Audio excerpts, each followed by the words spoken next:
Okay, today we are going to discuss an amazing story, a more than an inspirational entrepreneur, how to overcome life's, let's say, difficulties and the blocks, and then turn this into a successful journey and start on the path of business and entrepreneurship.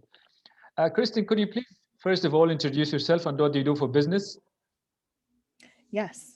Hi, my name is Kristin Brooke, and I am an author, speaker, and entertainer. And when I say entertainer, I mean podcaster. So my voice is how I do business, and it is my message that I share with the world to heal people from traumatic experiences and bring them through to healing and joy. So my first question here, how did you come to the idea to build your own business or to start a business in the first place?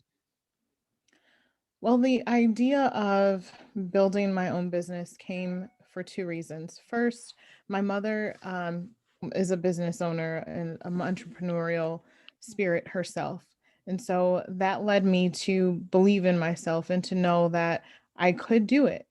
The other thing is that the pandemic hit, and in March of 2020, my industry of hospitality was impacted and my job was terminated from the hotel that I worked at. Okay, that is not only about you. So my my other question here, Yes. great, like how did you know and how did you prepare yourself and you became convinced that I can start my own business and I can self-brand my voice? So, so I was scrolling through Facebook and Instagram and just listening to motivating messages on various sources. And listening to Les Brown, I got a message saying, if you believe that you have a story inside of you that people need to hear, then type voice in the comments because I would love to work with you. And I was like, oh, Les Brown, he's talking to me. And I ended up responding and having a back and forth conversation and signing up for his training. And it was during that training that I realized that my voice matters. And this is something that I can turn around and use for good, not just during the pandemic, but for the rest of my future. And so taking what I had learned in my childhood, I decided this was the step that I needed to take. And I had the belief that I could do it based on the examples that I had been given before. And just the current situation that we're in, everything is kind of pushing to an online world and it's computer based or technology based. And for that reason, I said it's time to take the leap. And why would you think that people would be interested in listening to your story? Oh, well, my story is a story that is not just my own. There are so many people that have similar stories, and nor my story of overcoming trauma is a story that so many people go through. And it's just something that people don't talk about enough. And I think that in sharing my story, it will bring communities together, it will bring families together, it will bring even men and women into a better understanding and respect for each other. Don't you think that you are so courageous and so adventurous that you are a female voice and then you are sending this message? Yes, it's, I recognize that in many parts of the world, and even in the US where it's the ideal, but yet we have our very first vice president as of 2021, there is a gap in genders in being equal, and there is a gap in what I would call respect for women. But my message is not just for women. It is certainly for women because women do go through trauma, but men also go through trauma. And for people to just that are different, whether it's male and female or one country and another, one culture and another, having a similar common experience is where we find a bond that is unique. And from our commonalities, we can find our strengths and use that for good rather than looking at our weaknesses and looking at our differences. And it's just so much more wholesome to come together in understanding each other. Could you take us through a journey of your traumas? What happened? Oh my goodness. So I'm like, where do I start? I, okay. I literally am wondering, where do I start? What I know is that we all go through trauma, and I've definitely had my fair share from things in childhood where I felt like I wasn't treated fairly, or being married and undergoing emotional and mental abuse, um, divorcing, and being a single parent, losing both of my daughter's fathers, uh, which is recent for me, um, Sorry for that. sexual assault, um, financial hardship, trying to go to school, trying to get through law school, not being able to finish because the finances weren't there as a single parent. Uh, it's a lot that you could say, oh, well, I couldn't deal with that one thing, right? But I have a mentality that I can get through anything. And I believe part of it is my faith. And when I say faith, I don't want people to be confused that I'm not talking about just my religion, because I do believe that there are a lot more similarities than there are differences in religion. So when I say my faith, I mean a higher being, a higher calling, that I have a spirit, I have a soul. And that is what drives me to do what is right, to do what is good, to believe that there is good on the other side. Um, and that is how I overcome my trauma, by making that my main focus, that I know that my life has a purpose. The hardest trauma that I had gone through in my life is the sexual assault. And for me, there were a lot of things that got me through. One of the most defining thoughts that I had was, if everything has a purpose, then potentially I saved someone else's life. If I was able to save some other woman, some other child, then that could not mentally handle what I had gone through and might have decided to check out on life, then it was worth it. Not that I wanted it, right? Um, but I had told myself, and that's something that does replay in my mind, that maybe in a way it was set up that way so that someone else did not have to endure my pain. And if I could ask for it to be gone, oh yeah, I would never want trauma to happen to me. But the reality is, trauma happens. Difficult things in life happen. And it's really our mindset that gets us through that. And so often we don't talk about it. So often we keep it a secret.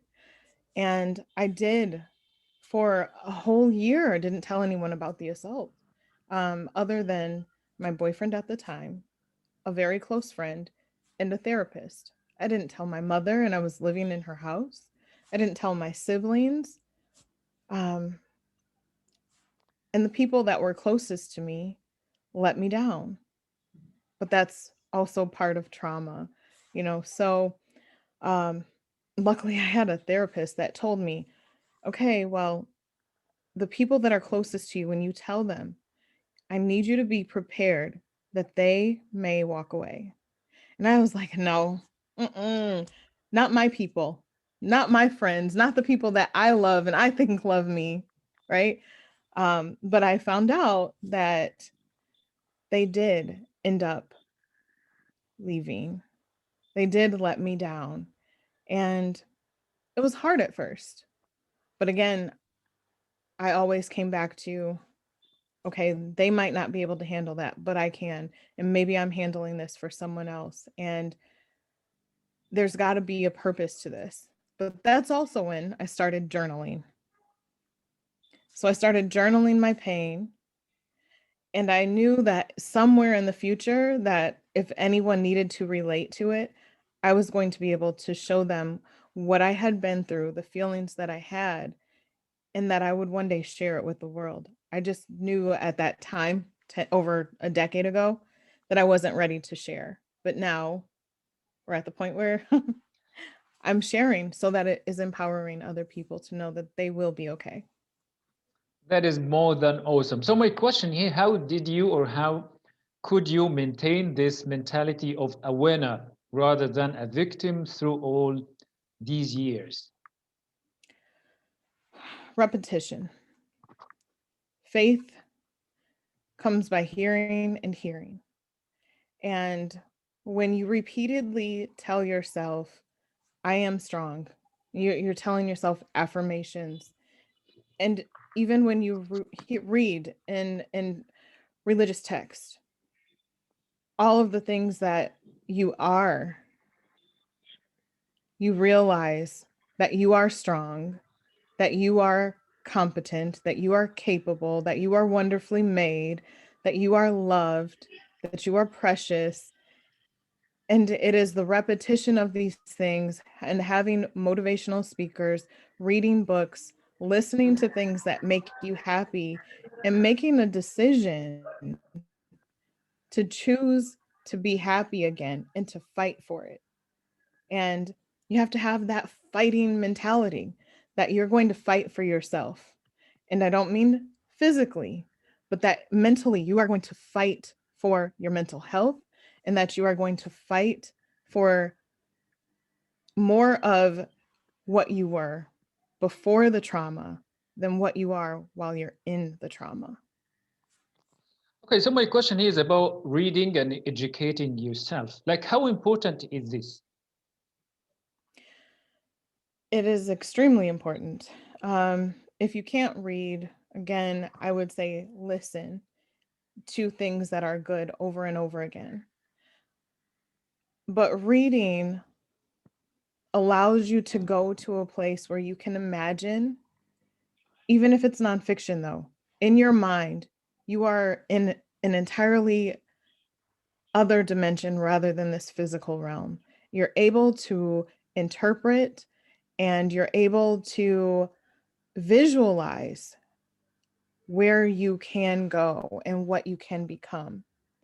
And the reading part of it is important because it allows you to almost escape reality and create a new one. You're changing your mindset through the words that are written in the book, and then you can also create your own story with it. Okay, so my question here is about the training and the, let's say, the professional help you received. How much did it affect you? And how much do you agree, or to what extent do you agree that professional help is important? Oh, okay. So I do believe that professional help is extremely important. When I first came home after the assault, I was in denial. And I said, I can get through this. I'm going to be fine. I just don't want anyone to know. And when my significant other and my best friend found out, they were the ones that pushed me to seek professional help. Did I want to go? No. But the therapist that I went to was able to help me through things that I didn't realize that were issues. On the other side of that, I had already known that I wanted to write a journal, right? And I don't know if that was just my own mental health intuition, if you will. But I knew that it was helping. And so I was going to lean into it and I was going to do it. So I do think that it is important, if you have the funds or the means, the insurance, whatever it may be, that you have, if you have access, seek it. If you don't, lean into the things that make you feel better. And if that is writing, write. If that is reading, read. If that's singing, sing. If it's pottery, whatever it might be that brings joy, then do those things. But it is important to not sweep the issue under the rug. It does need to be addressed. Okay, that is great to know. So my question here, like, how much is depending on yourself at the difficult times is important? Depending on yourself, Yeah.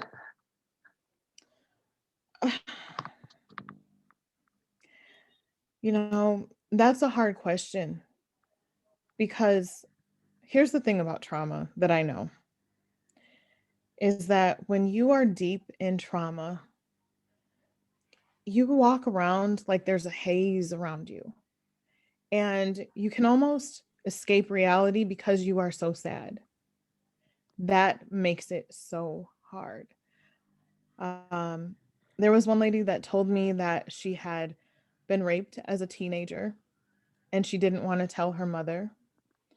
That when her mother sent her to the store, there were men that grabbed her and assaulted her.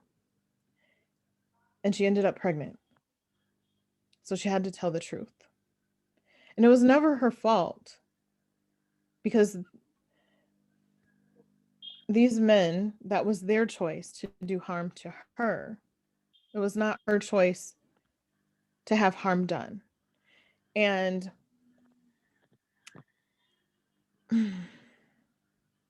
what I'm trying to say is, when you're in trauma, it's really hard to assess how much control you have.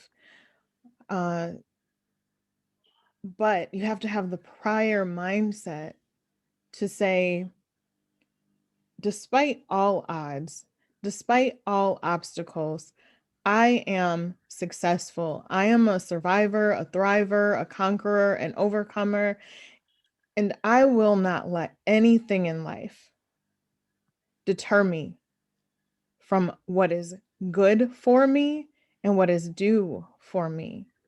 And that is all things good. That is the mindset that we have to always try to maintain, so that when those moments hit and we have a haze of trauma that we're walking through, that in our subconscious mind, we know that there's better than where we are. Sure, Kristen. So, what would be your main recommendations for people like in similar conditions or generally? Um, so goodness, people that are in similar situations, if they're sexually assaulted, then I would say reach out to organizations like RAIN. RAIN is an organization that helps people that are victims of domestic violence and sexual assault.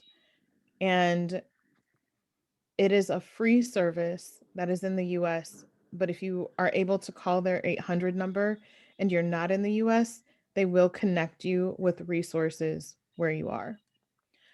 Um, if it's someone that's going through some other type of trauma, like say a divorce, or let's say a financial crisis, then I would say seek out resources as much as you can. The internet in many places is free and available. And search, search, get it online. You can literally on Google ask the question, use that search engine and really dig into what it is that you're looking for. And if you have another question, write it down or search it immediately. Be inquisitive about the resources that are available for you. When I went through my divorce, I did it completely by myself. I did not hire an attorney. I filed all of the paperwork and I used the resources around me. And I learned the questions that you have to ask and the way that you have to ask them. Right? So in our legal system here in the US, they won't no one will let you get advice for free unless they think that you're about to pay them, right? But if you say things like, in general, what would someone do if, and then put in your situation, then they can answer and say, well, in general, people typically blah, blah, blah. Well, if you're not that different than everybody else, then you have your answer. So I would say utilize the resources that you have, seek them out. Don't be afraid to look for information and be courageous. Just be courageous. Um, it is hard sometimes, even in a financial situation, to ask for help. And closed mouths don't get fed. A lot of people know that. If you don't ask, you don't get. It is so true for trauma. So you have to be willing to help yourself. So could you like take us on a trip how you decided to write your book and what is the book about? Yes. So my book is called I Choose Joy, An Overcomer's Guide Through a Secret Journey. And like I said, the journal that I had, and I knew that I was going to share it with the world, is in this book. Literally, my journal entries are in this book. And there are poems because I write poetry, and they're reflections on all of the different phases of trauma. And from that, I've added to it, I've added what I've learned and kind of analyze that to help people through their journey of trauma. So it does not have to be an assault. It can be any type of trauma, whether you've lost someone due to COVID or you've had COVID, um, or just the impacts of the pandemic, whether it's financially, emotionally, and other traumas that we go through in life. So the book launches March 20th. I have a wonderful publisher that is helping me in the final editing phase, and I will release the book cover as soon as it's fully designed. Congratulations on that. That's more than a role model for others to follow. That's a great. Yes. So I'm being real, honest, and raw. That is great to know. It has been more than emotional, more than inspirational, and also I'm talking to you, Kristin, today. Thank you so much for that indeed. Thank you, Nour.